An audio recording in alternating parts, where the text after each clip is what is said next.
वेदों में गायों को कहा गया, गावो विश्वस्य मातरः, सारे संसार की मां गाय है।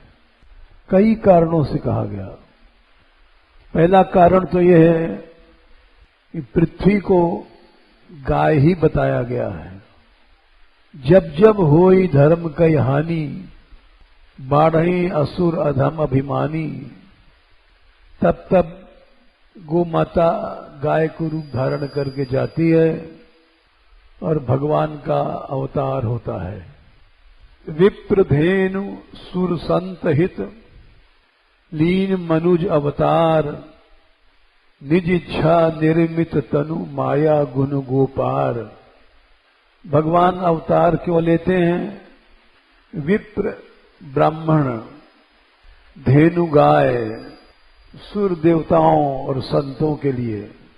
इनमें भी, इन चारों में, विप्र धेनु सुर संत में गो माता ही तीनों की पूज्य है, क्योंकि सर्वदेवमयी गौ, समस्त देवता गाय के शरीर में रहते हैं।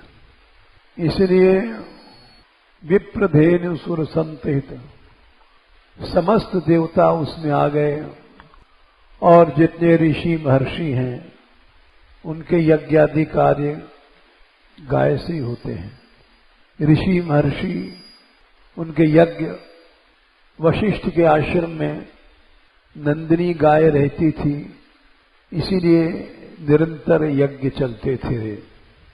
तो भगवान अवतार लेते हैं गाय के लिए, क्योंकि ऐसा शास्त्रों में कहा गया। भगवान गोपाल हैं। ऋग्वेद में ये बताया गया भगवान कहाँ रहते हैं।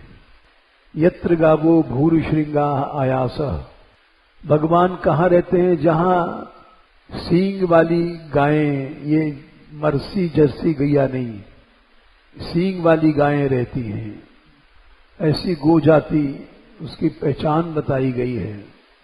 ये जर्सी गाय भूरिश्रृंग नहीं है, सींग विंग तो है ही नहीं इसके, ये तो गाय ही नहीं है, गाय का लक्षण ही इसमें नहीं है। ऋग्वेद में गाय का लक्षण भूरिश्रृंग कहा गया, सींग होना आवश्यक है। भगवान गाय के लिए अवतार लेते हैं, इसीलिए महात्माओं ने ये गाया कि गोपाल आगे गाय पाछे गाय, इत गाय उत गाय, गायन में गोविंदा को बसदो ही भावे, गायन के संग धावे, गायन में सचु पावे, गायन की खुर रज अंग सो लगावे, गायन सो ब्रज छायो, वैकुंठ बिसरायो। वैकुंठ को भगवान ने क्यों छोड़ा? गायों के प्रेम के पीछे। गायन के हेतु गिरि कर लय उठावे, गिरिराज जी भगवान ने क्यों उठाया? गायों के लिए। छीत स्वामी गिरधारी, विठलेश बपुधारी, ग्वारिया को वेशधार, गायन में आवे। ये भी लिखा है कि पृथ्वी रुकी हुई है गायों से।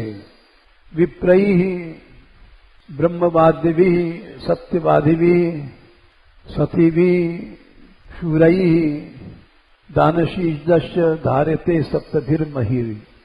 ये पृथ्वी रुकी है जब तक गायें हैं, सत्यवादी ब्रह्मवादी लोग हैं, तब तक पृथ्वी रुकी हुई है, नहीं तो पृथ्वी नहीं रुकेगी, चली जाएगी। सप्तभी धारते मही, पृथ्वी को ये रोके हुए है। देखो, पृथ्वी को गाय धारण करती है, ये श्रीमद्